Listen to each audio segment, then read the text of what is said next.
Welcome once again to Syntax Error, your pretentious, philosophical, pedantic podcast ostensibly about video gaming and related topics therein. Warning, this podcast contains spoilers, mature content, and language.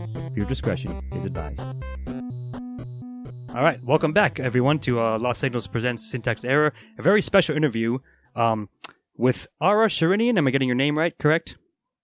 You know what, that's the first time I actually heard you pronounce my whole name, and it's exactly correct. All right, sweet, excellent. So he wrote, we did an episode back last March about an article that he wrote called the Uneasy Merging of Narrative and Gameplay.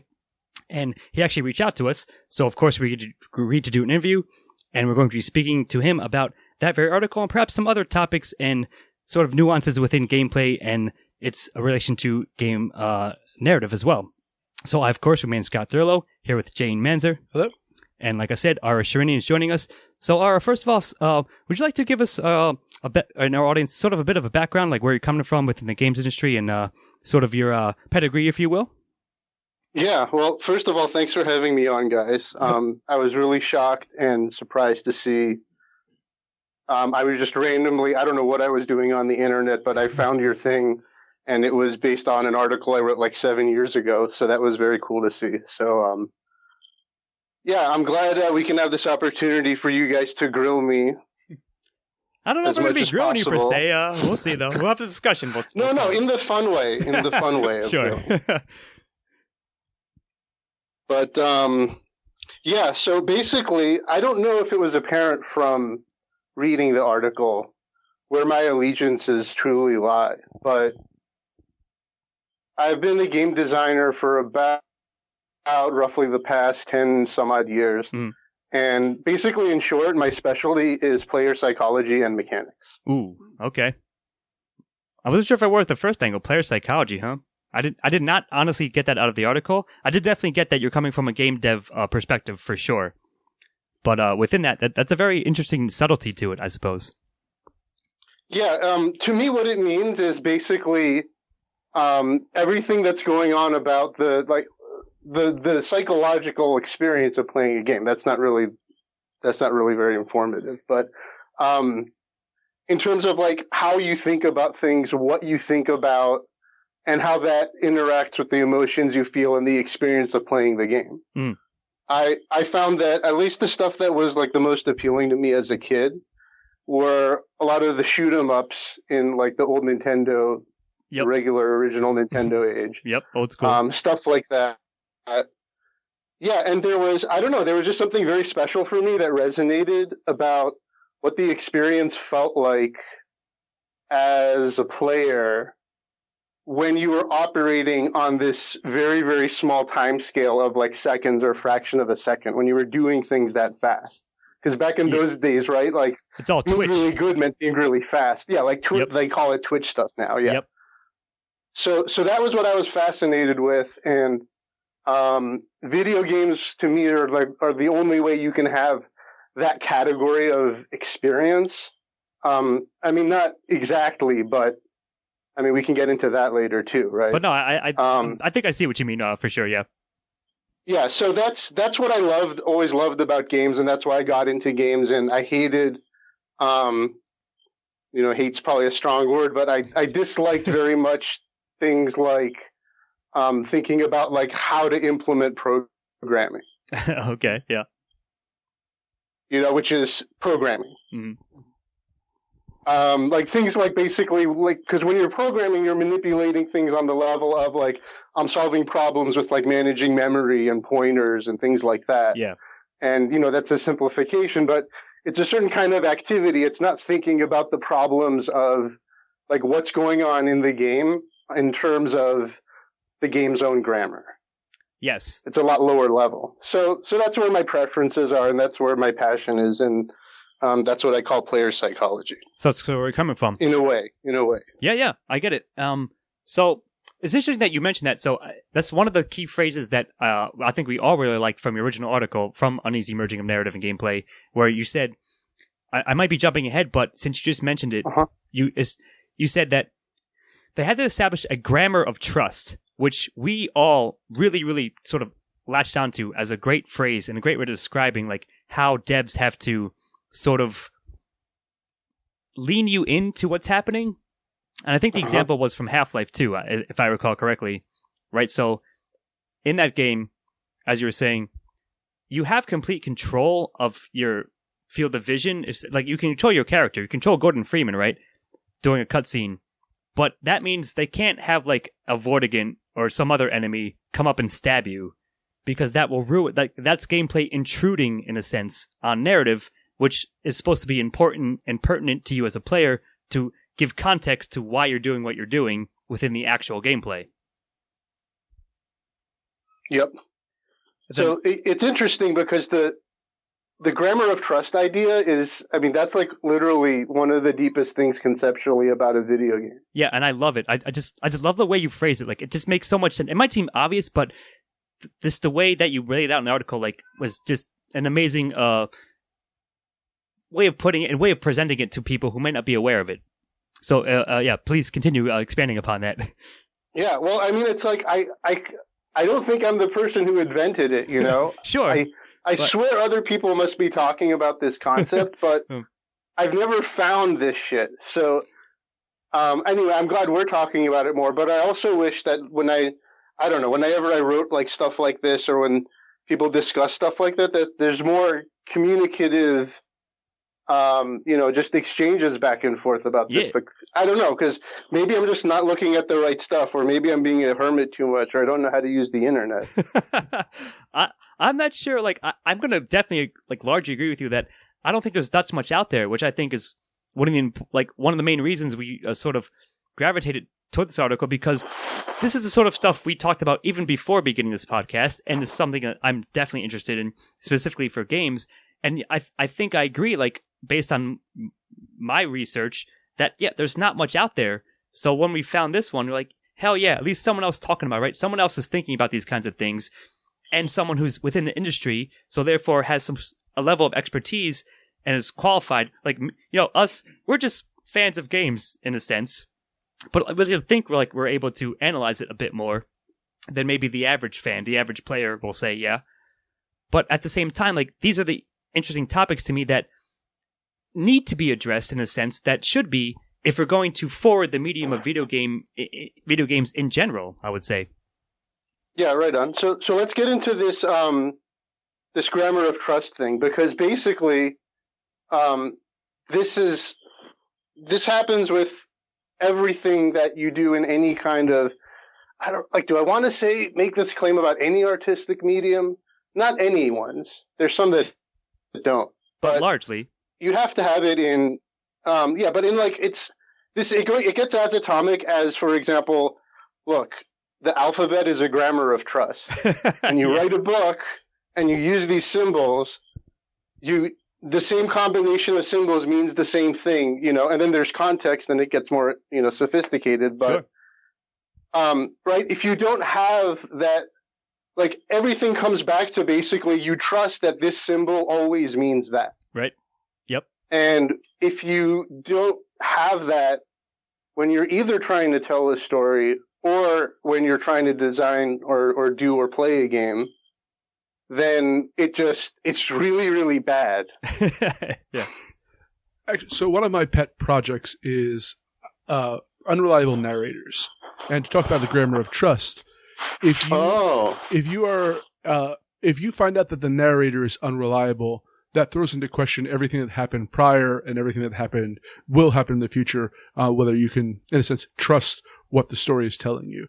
And that's true. You bring up the fact that it can be effective, but once that trust is broken, it can very, very hard to reestablish that. Yeah, and it's funny because as I was rereading my own article, and honestly, I haven't read it in the almost as long as 10 years. Sure. It actually dawned on me that some of my examples, I was like, wait a minute, like that to like my slightly older self now is like that seems like a little bit of a like overwrought like neurotic reaction to like certain things. You know, like in other words, shit, I don't know where I'm going with this actually. If you mind where were we at? Well, I'll have a brain fart like once every 20 minutes. I'm just warning you guys now. No problem. I actually wanted to bring this on to the concept of narrative that you brought up, because we watched a TED Talk actually not too long ago about how if you just have shapes on a screen moving around, people will ascribe a narrative to it. And oh yeah, sure. So you brought up a similar thing over like you. I want you to clarify like something, because there's an idea of like an organic narrative that develops from like just watching an asteroids or something like that, that you understand like a narrative development. And then the idea of, in a sense, a game developer attempting to force a narrative onto gameplay. So I don't know particularly what the question I'm asking is, but I feel that you kind of, throughout the article, you tread that line between discussing that like forced narrative and the organic narrative. So if you have any thoughts about that? Yeah, I do. Maybe, maybe something I say you might have a strong opinion about, hopefully. Okay. There's like the narrative, there's always like different senses of narrative, right? Yep. So this is an interesting subject because one of the commenters basically mistook my intention when really go on. Well, yeah, I mean it's I don't remember all the details, so I can't recite it all. But basically, the only reason why, I mean, it just sounded like one of those "my definition is better than yours" kind of arguments. Sure. Yeah. But the only reason why I'm using this word narrative is just because it explains a class of things that everybody calls narrative, and there's other things that also people call narrative that are fine, and they are what they are, right? But I just I set up my definitions and use the word narrative for the sole reason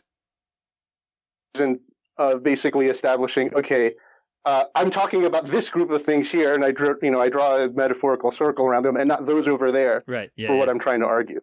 So that's the only reason why. So there is a narrative of what you do in the game, right? Yep.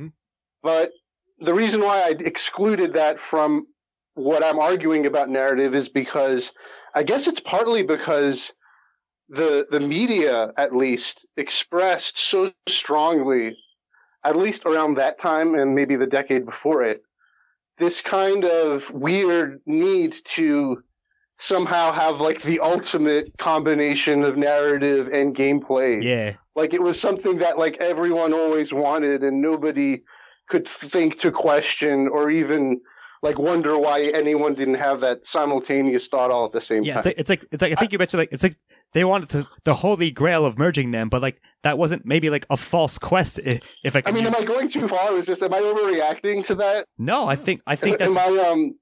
I don't think you are. I think you're right about that in the sense, like, yeah, there was some like sort of push or so, like I remember that being sort of in the forefront of the gamers, or if you will, like around that time, and even still maybe to a bit to this day, where if only we could find the right way to combine them both, right, then we'll have the greatest game. Yeah. But I don't know if that's going to be possible, at least at this time. Well, you still have developers today, like Heavy Rain, which attempts to, but that, actually, Heavy Rain's a perfect example of what you were saying between having too much film and relegating gameplay to pressing buttons. And you either get more of it. I think is the term that was in the article. Yeah.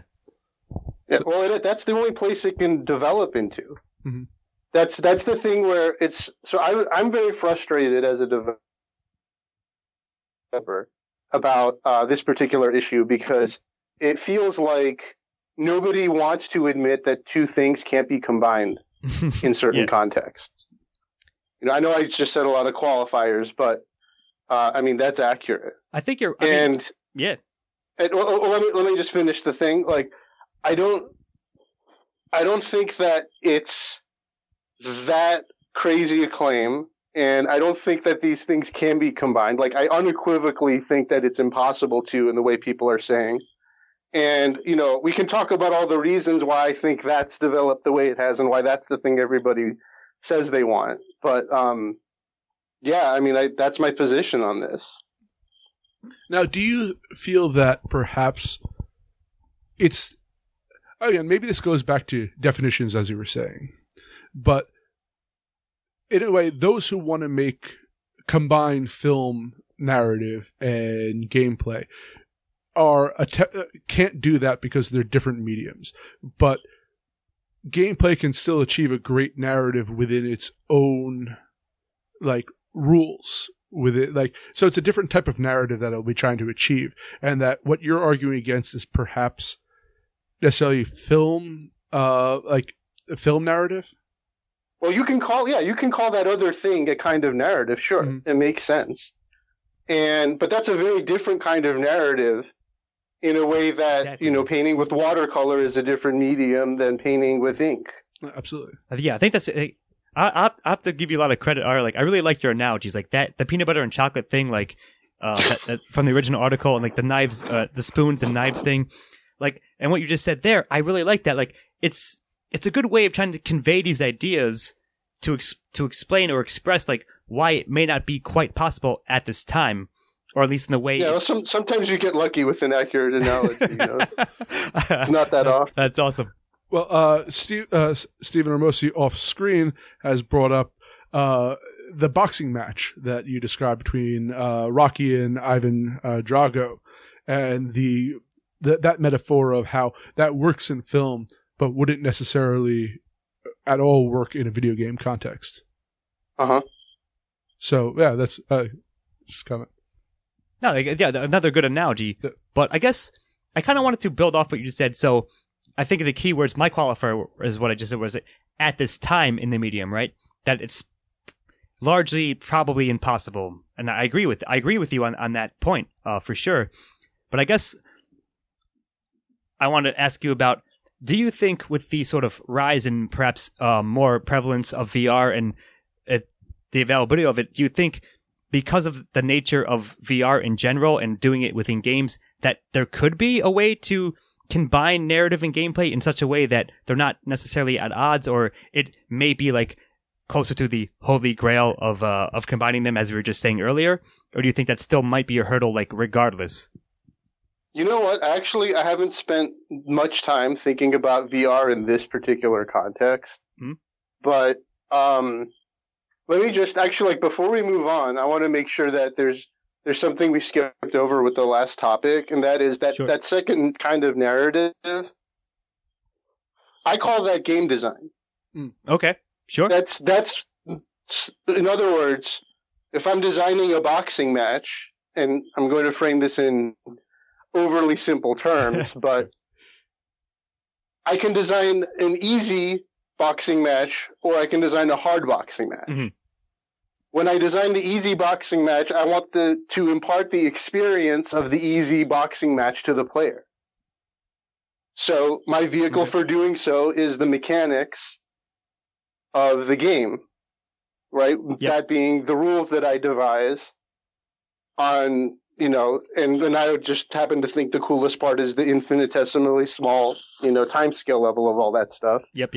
But that's what game designers do, right? So I don't like to call that narrative, because then you make everything narrative. Ooh, that's a very interesting point. I wouldn't have thought about that, or I would have that wouldn't have hit me until you mentioned it right now. But I think, I'm with you. That's true in a sense. Yeah. And it's not we don't want to make everything narrative because, we want to have an equal share of the pie kind of thing. Yeah. It's just that then it's no longer, useful to distinguish between what a game designer does and what an artist does, for example. A game designer is an artist too. He's just a different kind of artist. Yeah, so it would sort of blur together, in which there's the distinction becomes a little odd. I see what you mean. Yeah, for sure. Yeah, and to be just super duper clear about it, right? This is the narrative of the story this is the narrative of what happens to you as the player 100% out of the rules of the game, divorced from any kind of artistic depiction. Yeah. In other words, like, this is the story of you playing Tetris. Yep. Right? And you don't even get the little bezels on the little Tetris pieces. This is like with the most abstract graphics possible. Yeah, for sure. It's that narrative that we're talking about. Yeah, so like going back to what we were saying earlier, I find that super interesting because it seems a bit obvious, like when we talk about it that way or phrased as such, but I don't think it's as obvious to maybe, like, again, the general audience or the general player that that's sort of like an effect in action when you really think about it and like sort of, like you said, like sort of delve right to the abstract version of it. It's kind of that, but it may be not clear to you that that's happening in almost any game you play to a certain extent, if that makes sense. Yeah, well, I think that in a very broad way, that's what I consider to be a salient, like a pretty big, actually, saliency problem in the game industry. Yeah. And by saliency problem, I mean that the things that people can apprehend or understand most easily aren't actually in my opinion, the most interesting thing about games. Yeah. So, I mean, in short, it's like, think about how long it takes you to understand a game mechanic versus think about how long it takes you to understand what, like, a video, like a series of screens, or like a video, like what's happening in that video in a game. Yeah. No, you're right. I absolutely agree. It's interesting. So I have a quick question. What game do you think came closest to achieving that perfect mixture of narrative and gameplay? Well, I don't know. I mean, I don't think there is a perfect mixture. It just depends on what you want and what you want to compromise. Yeah, which to be fair, that's kind of the point, like you raised in the original article, that you will need one end. You'll need X sort of claw, if you will, where you want to impart one effect, and then Y claw to impart the other. So you've got your narrative here and your gameplay here, but not to say like never the twain shall meet, never the twixt shall meet. But if you want to impart one certain aspect or feeling, or like I think you brought up the idea of fior, if I'm pronouncing that correctly. That makes sense. Yeah, fiero. Yeah. So like, in order to impart that feeling, you're gonna have to use one or the other. It's not that you can't just like slap them together and it's like, okay, now we're done because I've merged them. But it will always, at least as of now, will still feel a little bit like it's gonna weigh heavily on one or the other, whether using like the narrative aspect in quotes, I guess, and the pure mechanical sort of aspect to impart whatever you're trying to impart at any given time or slice of your game as a whole. Yeah, you actually bring up something related to a comment that criticized what I was saying about Fiero that I didn't actually address. Really? Okay. So this is a really good time to address that. Go on. So one of the criticisms to what I was saying about Fiero, when I was saying you can't have Fiero in a narrative. Right. And they're like, yes, you can. Here's a narrative with Fiero, right? But what was missing in their argument is there's a difference between you watching somebody experience victory and you experiencing victory. Exactly. Yep. I agree with that. And anyway, like, so that's just one point to make about that. But yeah. So where were we at about that? Or what else did you want to say about that? I mean, nothing particular. Just I feel like it's interesting because you're like, again, I agree with that it's maybe a subtle difference, but nevertheless, you have to be aware that it's a difference with, again, like if in a passive sense, like watching Rocky achieve victory over Drago isn't quite going to give you that experience or feeling of fear, right? Versus being actively a part of it, as games can allow you to be. Yeah, it's different. And incidentally, I always thought that was why, like this is a real long time ago. There was this, when video game violence was really big in the media, there was this guy named Lieutenant Colonel Grossman was his name. Okay. You guys remember Grossman? It sounds vaguely familiar, but I'm not sure if I actually do. So, yeah, he was the guy who basically did a media tour and was talking about how all these games are murder simulators. Okay. That does ring more of a bell, yeah. Yeah, and it really, I mean, it pissed a lot of people off. And it pissed me off a lot, but it was really hard for me to figure out why, like Sure. like why, because it was like it was like a special kind of pissed off. Like this isn't normal kind of pissed off. So I realized though that the reason why what he was saying was so infuriating is because if you've actually played a video game and if you've actually had the experience of shooting a gun, you understand in a very deep, fundamental way how unrelated those two experiences completely abstracted, are. Right? Yeah. I mean, I think I was maybe 30 the first time I shot a gun. And I had no idea. I mean, I've shot a million video game guns. You have no idea how much that thing kicks back. It's radically different, of course, right? So, yeah, I mean, of course I agree. And I do remember, like, at least the general craze of, like, oh, every video game is bad for you because they're teaching your children and us how to murder people. But it's not really, like, you cannot draw the line from that to real, like, actually shooting an actual physical gun in any way. It's the saliency issue again, right? Yep. That's a very salient idea to communicate or be like, oh yeah, it's a simulator. Oh, you're murdering. It's a murder simulator. Yes. I'll make the connection. Right? Even though it's incredibly dishonest because, I mean, it is such a traumatic moment to shoot a gun for the first time. Are you kidding me? Even in the most safest condition possible? Actually, maybe the second time, because the first time you're not expecting it. Yeah, sure. But even so, like, of course I agree. Like, it's so far removed from the actual workings of it that, like, the connection just seems, like, tenuous at best and grasping, of course, for an angle, like, an agenda of some sense, in which that certainly was, at least at that time. Yeah. So that's interesting. So you bring up the development of emotions in gameplay and narrative.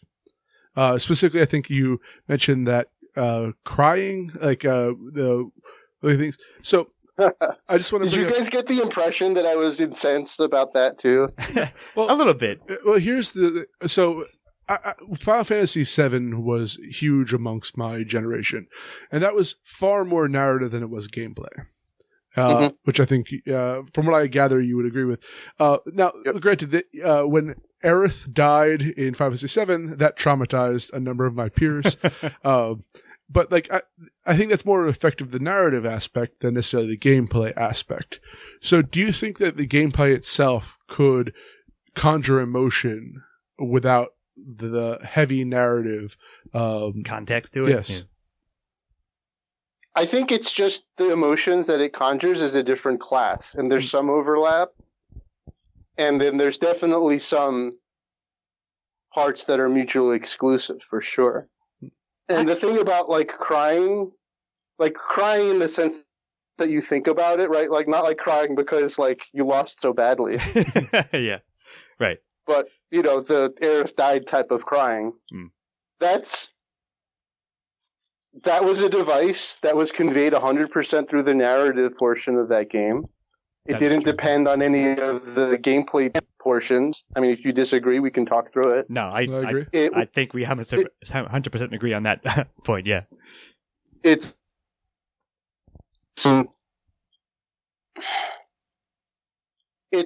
also something that is pretty well-trodden territory in terms of how to narratively elicit. So it's not like a magical device that we've never used before, right? Yeah.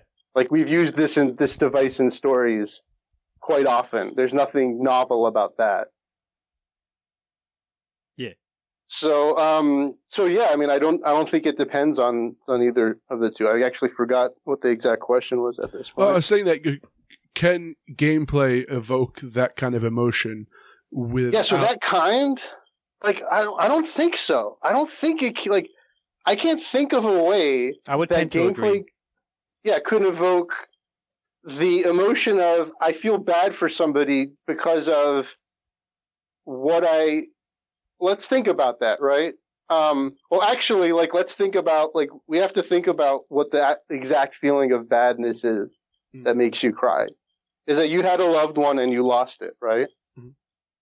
Basically, I mean, we have to be sure that we're pretty accurate and precise about this because in this case, I think that's what we're framing it through. Yeah. Because I didn't get that far in Final Fantasy VII. Okay, I know it's embarrassing to admit. Okay, that's funny. But we got to make sure we have our facts straight. So basically, Aerith died, right? And you felt very attached to her, right? Mm-hmm. Let me ask you guys this: why were people so attached to Aerith versus all the other characters that die in video games? I think it's a twofold answer. I'll let E say his piece before I answer. Because as you said, it's a well-established narrative structure. They hit all of the emotional points to make you feel some kind of, even though you're not, it's not like a first person where you're playing it, you have invested yourself in a relationship between two characters, and the villain comes and kills one of the characters. So I think that, again, it's formulaic in a sense, a narrative formula, and it hit well for that. She dies in a cutscene. She doesn't die in a gameplay mechanic. So I would say it's fully within the realm of the narrative. I mean, I would agree with that, and so my brief answer as well. So it's that they sort of took advantage of perhaps the ingrained trappings of specifically an RPG, where you're not expecting that to happen. You're like, she's a core, at least until that point of the narrative, she's a core member of your party. She's set up to be a character that you're supposed to have a relationship with, and that is adventuring and journeying with you.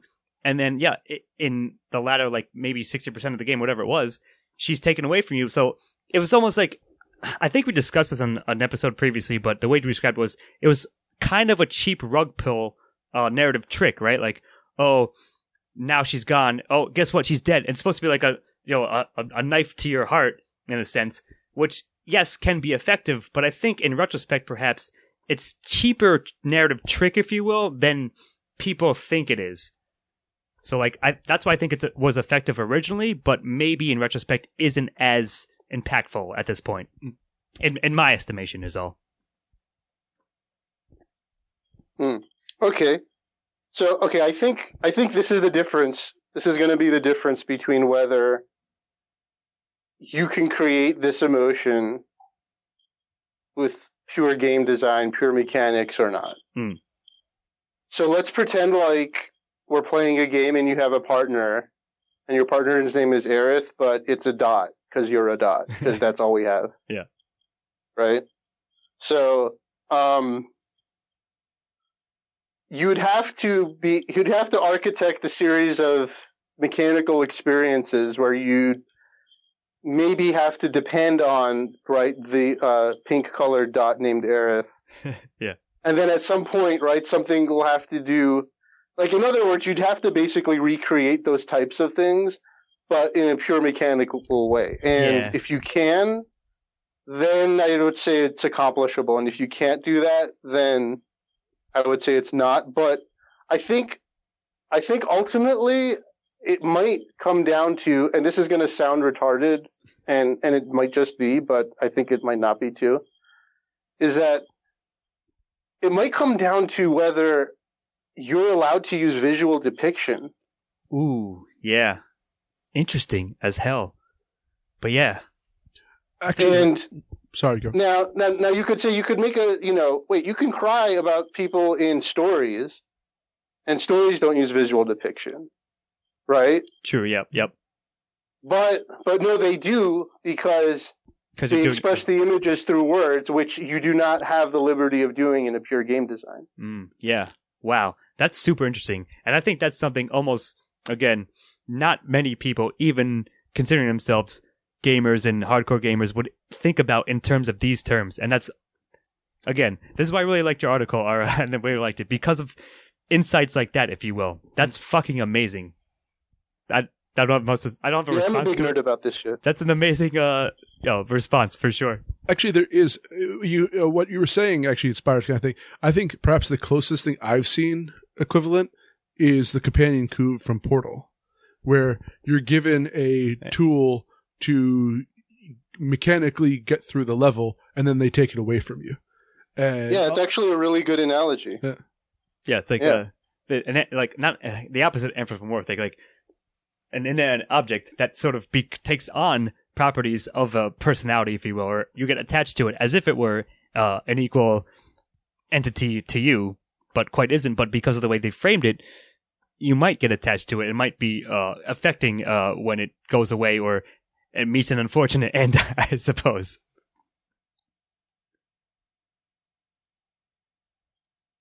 You still there? Yeah. Okay, cool. So sorry. I just didn't have a response. That was just my piece. I was hoping you did it. I was hoping somebody had something to say about that, but no, I mean, that's a good point. Like the Portal thing, I'm not sure if I thought about it, but again, as we discuss all these kind of examples, that again, I think it is such an interesting thing to think about. Like if we can do that, and yeah, if we can impart, like your dot example, Ara, as you just said, if we can imbue enough emotion to such an abstracted form, then maybe you can extract an emotional response to it. But I agree. I'm not sure it's possible at that level of design, I suppose. Yeah, and that's what actually, I think that gets to the heart of the matter of what emotionally upsets me, I guess, about this conflict between like game design and story, because there's a whole set of, I just feel like people are using they're not using the best tool to do what they want to do because they have this, maybe it's fair, maybe it's not to call it an obsession about, expressing their art in this half-seas medium sort of way. You know? Like I often feel like, the best stories are expressed in other media. I don't get my favorite stories through video games. I mean, some people do. That's fine. There's nothing wrong with that. It's not something to respect or disrespect. But I personally don't. And I just find that interesting that, so here's the thing, right? Like there's a set of emotions that you can elicit through gameplay. And there's a set that are unique to that, right? And there's a set of emotions that you can elicit through narrative, right? The sense we're talking about, that you can't through gameplay. But that set of emotions, and I don't even like to think of them as emotions. Let's just call them like output experiential states to be really nerdy about it. I love it. No, that's amazing. Yeah. And there's that experience, but I look at the other media and I'm like, well, movies can do the visual part better. Well, books can do, the more abstract, relational part better.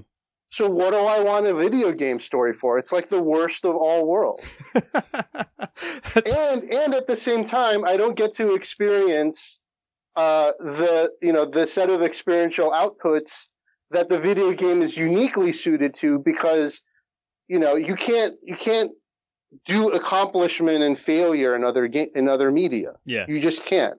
That's what the definition of a game is. At least it's a critical component. I think Ian would agree, because you brought up the win-loss condition thing, which I think, as you just said, I think as you agreed with us, it's like an essential condition of a game. Otherwise, like, yeah, you're right. You cannot extract that. You cannot invoke that sensation in other mediums, because you can't win a book, right? You can't win a film and so forth. Yeah, and you don't even have to frame it like that. Like, I think it can be framed, like even more just simply as, your performance matters. Like, I haven't figured out an elegant way to say it, right? But there's a sense of doing it better and doing it worse. Yeah, like skill. You don't have to lose. Like, you don't have to actually lose. You don't have to die in the game for that element to be present. You're absolutely right. It's just a level of skill, right? Again, everyone watches and essentially reads at roughly the same level, right? There's no wrong way. Yeah, it is. But then see, when we get it down to that, right? everybody just lets out this big sigh, like, okay, it's just carnival games. Yeah, and that rubs me the wrong way in a sense. But like, I kind of get it. Like, yes, there's that element to it, but I think there's, I don't know, maybe I'm wrong about it. Maybe there's nothing beyond that, but certainly that's a core component. But I think if you do have, like, I guess it comes down to context, which we're a big fan of invoking the concept of, for sure. Like, yeah, I shoot a water balloon, like, shoot the water into the clown's mouth and the balloon fills up fast and I win. But if there's context to that in some sense, which I think video games are somewhat, if not uniquely suited to do, as you mentioned in the original article, then you can extract more from it. So yeah, at the end of the day, I think you, correct me if I'm wrong, I think you brought up Gradius. It's an old, like, car where you're just shooting a bunch of ships, right? Shooting a bunch of stuff in space. And like, yeah. Yeah, it's actually one of my favorite games. Yeah, it's a great game, but the core of it is like, I'm going to shoot all the ships until I see a huge fucking ship, and I'm going to shoot that one too. And that apparently upset one of the commenters. Really? I mean, it wasn't meant to be that, I guess, a value judgment in that way. It was meant to be a value judgment in the sense of, right. Example. Yes, right? the depth of the story in the traditional definition is not that deep. And the person that was arguing that, well, no, there is a story in the detail and the beauty of the details, the visual details of things. And I don't disagree with that, but you don't call that game design, and you don't call that narrative. You call that art. Yes. And I think we agree. And that's fine, right? But it's just like, it wasn't meant to, like, say that one part of the game is worse than the other. I think that sometimes people get caught up in that. Yeah, that's true. Like, these are just, that's like saying, like, yellow is better than orange. I mean, I don't know. It's hard for me to. Yeah, no, I get what you're saying. I think they interpret it that way, but I think as I took it, your example was obviously to showcase a different point, not that per se, but it's just that, like, yeah, you can still extract it from it, but also the skill factor comes into play. If you will, to use somewhat of a pun, which you can't really do, as we just said, in other mediums. So, video games like this one uniquely capitalize upon that sort of sensation, and the Fiora thing that we just talked about earlier as well, where, yeah, and I like what you said, where it's not necessarily a condition of failure per se, or, if I die in the game, it's like, let's say Eden and I, like, we all have we're playing Smash Brothers, right? Maybe I perform better than you in a sense, and I'm able to capitalize and incorporate the mechanics of the game in order to be better, in quotes, right, than others, but without failing per se. But we can all still have fun and enjoy, and perhaps create a narrative as well at the same time. So yeah, but you know what frustrates me though sometimes is that the difference between your skill in, like that game, for example, and the other guy is, it's not just, oh, you're better. It's not like this numerical stat difference. Right. Like, there's a lot of experiential stuff that you went through. Yep, that's absolutely true. In fact, right, if you distill it down, right, the difference of skill is learning. Yep, I agree. And that's actually, like, you could almost say, right, like, all game psychology is basically about learning. I think that's interesting. I mean, you might even be so bold as to say that about psychology in general. I would agree, largely, for sure, absolutely. Yeah, and like you understand, your understanding of what you can and can't do and how you react to things, and just the whole emotional space of the thing is what you've learned about what the symbols mean that are presented to you. Yep, absolutely. And this is like symbol in the most generic way possible. Like, right. The letter A is a symbol, and the thing that's like that, stupid star design on the top of this guy's head, that's a symbol, and yeah. The guy's head itself is a symbol too. Yeah, no, it's an interesting point. Again, like, this is the stuff I love to talk about, and I'm really glad that we talked to somebody who is more expert in us than it. But I guess I want to end off, or maybe you're winding on a bit, but is there anything else you want to specifically address, or anything that we forgot to, or you wanted to expand upon that we sort of glossed over in any way, Ara? Let's see. You know what? Nothing's coming to mind right away. I mean, I definitely don't mind just shooting the shit a little bit more if you feel like it. But if you want to wrap up, that's good too. Yeah, I think if you're down for it, I want to do a follow up to this or like another interview, maybe a little bit down the line. But yeah, absolutely. This has been great talking to you for sure. Like again, we hugely appreciate it. But I want to maybe end off with perhaps an anecdote for all of us, for you and for E. I'm not sure if I told you this one, E. So, all right. My best friend of many years, you might not have heard this one. I'll tie it in. Are you familiar with Super Mario Party? Ara? Slightly.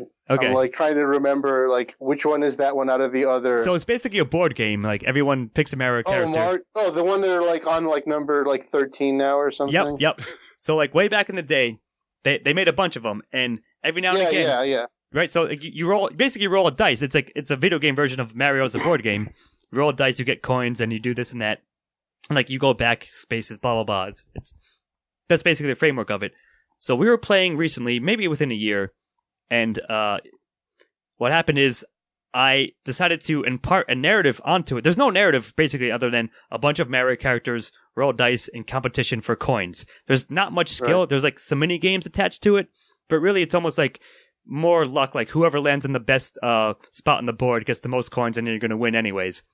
But so within it, I was playing Yoshi, if I recall. This come back to me. And what happens is you can steal or you get money from the bank spot on the board. So I invented in my own mind a huge narrative where Yoshi is like taking over Mario Land, like basically starting a revolution. That's why he's robbing all the banks. Like I kept hitting the bank spot and getting all the money from it. And like everyone's like, my other three friends are getting pissed at me, like, come on, you're stealing all the money from the bank. I'm like, hey man, it's Yoshi's time now. It's Yoshi's revolution. Like, I just went up this whole rant, and they're like, what are you talking about? I'm like, I'm just trying to impart a narrative onto, like, basically pure mechanical gameplay.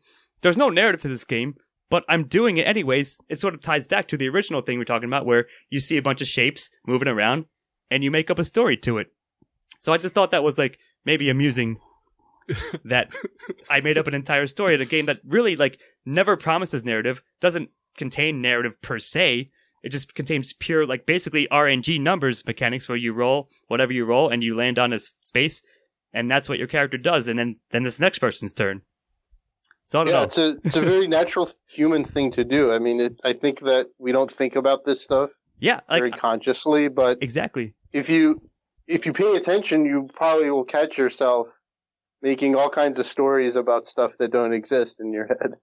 Yeah, and I don't know. Maybe it's sort of a ramble, but that was a tangential example that brought to mind where I almost subconsciously, in part of the story, it became a framework in my mind, and I tried to explain to my friends while we were playing this video game. They're like, what are you talking about, man? Like, that's not the story. I'm like, it's the story now in my own mind, my friends. Even though we're just basically rolling hard numbers. Think about it this way, though, right? Consider the possibility that it's an essential human characteristic, that not only is this common, but we actually can't stop doing this all the time. You're kind of right. I couldn't help everything we see. Mm-hmm. So, no, I thought that might be a funny thing to end off with that you might find amusing, and it's something that tied into when I was playing a game that ostensibly contained zero narrative, but nevertheless I did it, and it was like sort of more amusing, therefore, for that, even though it's the game, the actual mechanics and the game design is just rolling numbers and landing on a spot on a arbitrarily laid out board. Scott, to go back to one of my original points is that's what I meant by the organic narrative that evolves from gameplay. And like for instance, I played Fallout, where all of a sudden a super mutant who I didn't expect to be there just appeared there. It turned out to be a really good fight, and I created. It's not a set narrative. It wasn't expected to be. It wasn't a cutscene or a set piece. But it was one of the more fun aspects I've had versus Hideo Kojima game where it's 90% a cutscene and 10% gameplay there. So again, that forced narrative I think interrupts the fun aspects of gameplay and takes away from sometimes to its detriment. Yes, and we could talk about that topic for like an hour and a half. I think we totally. I think that might be our next follow-up for sure. Because you're right. Okay, I hope we don't forget about it. I could talk about games with you or anyone pretty much for days on end, really. But I think that might be an okay place to cut it off. But certainly, we'd love to have you on again and talk about these topics and related ones as well. Maybe make a series of it for sure. But I think thank you guys so much once again, and we'll see what we can do together. Yeah, thank you as well, of course, for joining us and for reaching out. And so we've been here with Ara Shirinian. Any plugs or any final thoughts you want to add or shout outs to anybody? I have a website that's called Shirinian.net that is very infrequently updated, but you can find me on social media, ARASHIR, if you want to follow me on like Instagram or all the other stuff. And if you put my name into YouTube, I have a YouTube channel. Yep, and we'll put up all the links for Ara as well that you just mentioned. So yeah, thank you so much for joining us. Thank you. Hope you had a great time talking to us. We certainly had a great time talking to you, and I would love to set up more. But for now, I think we're going to end off. I've been Scott Thurlow, of course, here with Jane Manzer. Good night. And we'll see you next time. Good night, everybody. Editing and engineering by Christopher Morgan. Music by Stephen Hermosi. Check us out on YouTube and iTunes for the shows, and on Facebook and Twitter for updates.